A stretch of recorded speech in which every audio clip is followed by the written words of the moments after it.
तो दोस्तों आज हम फिर से आपके लिए लेकर आए हैं देश दुनिया की सभी ताजा बड़ी खबरें। फटाफट एक एक कर विस्तार से आज आपको बताएंगे, तो वीडियो को अंत तक जरूर देखें। दोस्तों वीडियो बनाने में हमें काफी मेहनत लगी है, तो वीडियो को लाइक जरूर कर दें। जी दोस्तों, पहली खबर में आपको बताएंगे जो बिग ब्रेकिंग न्यूज सामने निकल कर आई दोस्तों कि गुजरात के निकाय चुनाव में ओवैसी ने चटा दी भाजपा को धूल। 4 सीटें जीतकर गुजरात में ओवैसी की पार्टी ने रचा इतिहास। मोदी अमित शाह की बढ़ गई है मुश्किलें। तो वहीं आपको बताएंगे दोस्तों कि किसान नेता राकेश टिकैत ने फिर से दी मोदी अमित शाह को धमकी। कहा अगर कानून वापस नहीं हुए तो संसद का करेंगे घेराव और 40 लाख ट्रैक्टरों की दिल्ली में निकालेंगे रैली। तो वहीं आपको बताएंगे दोस्तों कि बाबा रामदेव को महाराष्ट्र सरकार से लगा तगड़ा झटका। महाराष्ट्र सरकार ने बाबा रामदेव की कोरोना की दवाई कोरोनिल की बिक्री पर लगाई रोक। तो वहीं आपको बताएंगे दोस्तों कि यूपी के किसानों ने मोदी के खिलाफ खोला मोर्चा।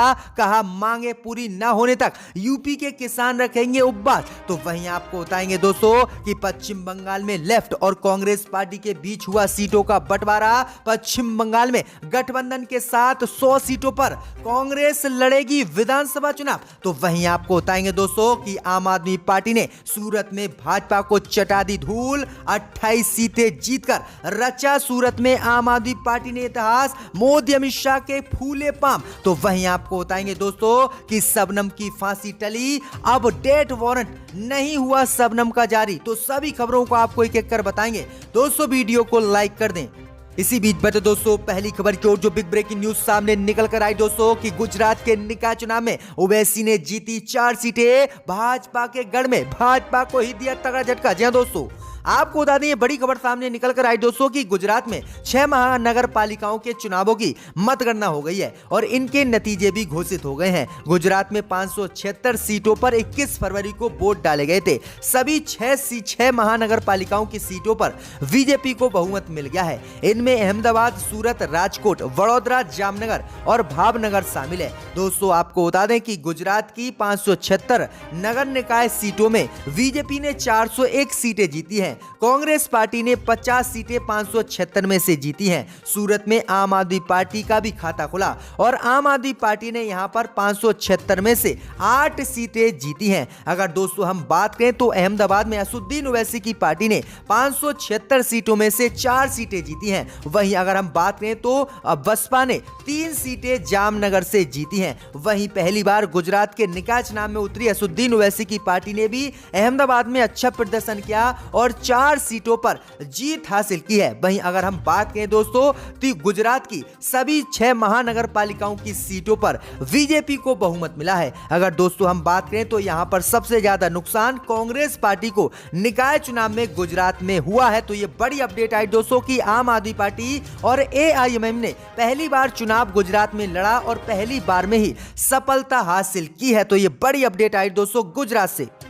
इसी बीच बता दोस्तों अगली खबर की ओर तो किसानों ने मोदी अमित शाह को दी धमकी। अगर कानून नहीं लिए वापस तो संसद का करेंगे घेराव और 40 लाख ट्रैक्टर की निकालेंगे दिल्ली में रैली। जी दोस्तों आपको बता दें ये बड़ी खबर सामने निकल कर आई दोस्तों कि नए कृषि कानून के विरोध में किसानों का प्रदर्शन जारी है। किसान इन कानूनों को वापस लिए जाने से कम पर तैयार नहीं है। सरकार से कई दौर की बातचीत के बाद भी अब तक इसका समाधान नहीं निकल सका है। इस बीच किसान नेता राकेश टिकैत ने मोदी अमित शाह को धमकी दी है और कहा है कि अगर केंद्र की मोदी सरकार ने कृषि कानूनों को वापस नहीं लिया तो इस बार संसद का घेराव होगा और वहां 4 लाख नहीं बल्कि 40 लाख ट्रैक्टर जाएंगे। इसके साथ ही उन्होंने किसानों से तैयार रहने को कहा है और कहा है कि कभी भी हम किसान मिलकर दिल्ली में 40 लाख ट्रैक्टरों की रैली निकालेंगे और संसद का घेराव करेंगे। वहीं आगे उन्होंने कहा है कि कान खोलकर सुन लें मोदी अमित शाह, ये किसान वही हैं जो ट्रैक्टर भी चलाते हैं और खेती भी करते हैं और पूरे देश का पेट भी भरते हैं। अगर इनकी बात मोदी अमित शाह ने नहीं मानी तो इंडिया गेट सहित संसद का वह ट्रैक्टरों के साथ घेराव करेंगे और मोदी अमित शाह से तीनों कृषि कानून वापस करा कर ही जाएंगे। तो ये बड़ा ऐलान राकेश टिकैत ने कर दिया है, जिसके बाद मोदी अमित शाह के पसीने छूट गए हैं। इसी बीच पर तो दोस्तों अगली खबर की ओर, तो बाबा रामदेव को लगा तगड़ा झटका। महाराष्ट्र सरकार ने बाबा रामदेव की कोरोना की दवाई कोरोनिल की बिक्री पर लगाई रोक। जी हां दोस्तों, आपको बता दें बड़ी खबर सामने निकल कर आई दोस्तों कि कोरोना की दवाई को लेकर महाराष्ट्र की उद्धव ठाकरे सरकार से बाबा रामदेव को तगड़ा झटका लगा है। दरअसल आपको बता दें दोस्तों कि महाराष्ट्र सरकार ने बाबा रामदेव की कोरोना दवा कोरोनिल की बिक्री पर रोक लगा दी है। राज्य के गृह मंत्री अनिल देशमुख ने बाबा रामदेव की पतंजलि की ओर से लॉन्च किए गए कोरोना की दवा कोरोनिल के संबंध में कहा है कि WHO और IMA जैसे स्वास्थ्य संगठनों से उचित प्रमाणीकरण के बिना कोरोनिल की बिक्री को महाराष्ट्र में अनुमति नहीं मिलेगी। उन्होंने कहा है कि बाबा रामदेव के पास कोई भी प्रमाणीकरण नहीं है इस दवा को बेचने के लिए, इसलिए हम उन्हें इस दवा को बेचने की महाराष्ट्र में अनुमति नहीं दे सकते। उन्होंने कहा है कि जब तक इसको प्रमाण पत्र मोदी सरकार या फिर कोई स्वास्थ्य संगठन नहीं देगा तब तक बाबा रामदेव की दवा कोरोनिल यहां पर किसी भी कीमत पर बेचने नहीं दी जाएगी। तो ये बड़ी अपडेट आई दोस्तों, बड़ा झटका बाबा रामदेव को अब महाराष्ट्र की उद्धव ठाकरे सरकार ने दिया है। इसी बीच पर तो दोस्तों अगली खबर की ओर, तो अब उत्तर प्रदेश के किसानों ने मोदी अमित शाह के खिलाफ खोला मोर्चा। कहा मांगे पूरी न होने तक यूपी के किसान रखेंगे उपवास। जी हां दोस्तों, आपको बता दें कि राष्ट्रीय किसान मजदूर संगठन के अध्यक्ष VM सिंह ने मंगलवार को कहा है कि कृषि कानूनों को वापस लेने और न्यूनतम समर्थन मूल्य की कानूनी गारंटी की मांग पूरी होने तक यूपी के हर गांव के 5 किसान रोज 8 घंटे का उपवास करेंगे और प्रधानमंत्री नरेंद्र मोदी को संदेश भेजेंगे। दरअसल आपको बता दें कि गणतंत्र दिवस पर दिल्ली में हुई हिंसा के बाद संगठन ने किसान आंदोलन से अपना समर्थन वापस लिया था। रविवार को इसने 21 अन्य किसान संगठनों के साथ मिलकर उत्तर प्रदेश किसान मजदूर मोर्चा का गठन किया है। VM सिंह ने कहा है कि उत्तर प्रदेश के प्रत्येक गांव से 5 किसान सुबह 9 बजे से शाम 5 बजे तक रोज उपवास रखेंगे। दोपहर 3 बजे किसान 2 मिनट का वीडियो संदेश रिकॉर्ड करेंगे, जिसमें वे प्रधानमंत्री नरेंद्र मोदी को अपना परिचय देंगे और केंद्र के नए कृषि कानूनों के प्रति अपनी चिंताएं साझा करेंगे। ये संदेश हमारी वेबसाइट पर अपलोड किए जाएंगे और उन्होंने कहा है कि हम किसी भी कीमत पर अब पीछे नहीं हटेंगे जब तक मोदी अमित शाह तीनों कृषि कानूनों को वापस नहीं लेंगे। इसी बीच पर तो दोस्तों अगली खबर की ओर, तो गुजरात के सूरत में आम आदमी पार्टी ने भाजपा को चटा दी धूल, जीती 18 सीटें। जी दोस्तों, आपको बता दें ये बड़ी खबर सामने निकल कर आई दोस्तों कि गुजरात के निकाय चुनाव के नतीजे आ गए हैं। बीजेपी ने पूरे राज्य में शानदार प्रदर्शन किया है। बीजेपी सभी जगहों से बहुमत में है। भले ही सूरत में बीजेपी ने सबसे अधिक सीटें यानी 93 सीटें जीती हैं, लेकिन आम आदमी पार्टी ने भी भाजपा को सूरत में धूल चटा दी और सबको चौंका दिया। आम आदमी पार्टी ने सूरत नगर निगम में सीटें जीतने के मामले में दूसरे नंबर पर आई है। दरअसल आपको बता दें कि सूरत की निकाय क्षेत्र में 130 सीटें आती हैं। यहां पर बीजेपी ने 93 सीटें जीती हैं। इसके साथ ही आम आदमी पार्टी ने यहां पर भाजपा को धूल चटाते हुए 27 सीटें जीती हैं। बाकी जगहों की तरह कांग्रेस पार्टी को यहां पर एक भी सीट नहीं मिल सकी। तो ये बड़ी अपडेट आई दोस्तों की जबरदस्त जीत हासिल सूरत में आम आदमी पार्टी ने की है, जिससे भाजपा बौखलाए हुए है। इसी बीच पर तो दोस्तों अगली खबर की ओर, तो शबनम की फांसी टली, दया याचिका राज्यपाल के पास है लंबित। जी दोस्तों, आपको बता दें कि उत्तर प्रदेश के अमरोहा जिले के वावनखेड़ी हत्याकांड की दोषी शबनम की फांसी फिर से टल गई है। उसके वकील ने राज्यपाल के यहां दया याचिका दायर की है, जिसके चलते उसे कुछ दिन की मोहलत मिल गई है। अब ऐसे में सवाल उठ रहे हैं, क्या वावनखेड़ी की हत्याकांड की दोषी शबनम को फांसी दी जाएगी या फिर नहीं।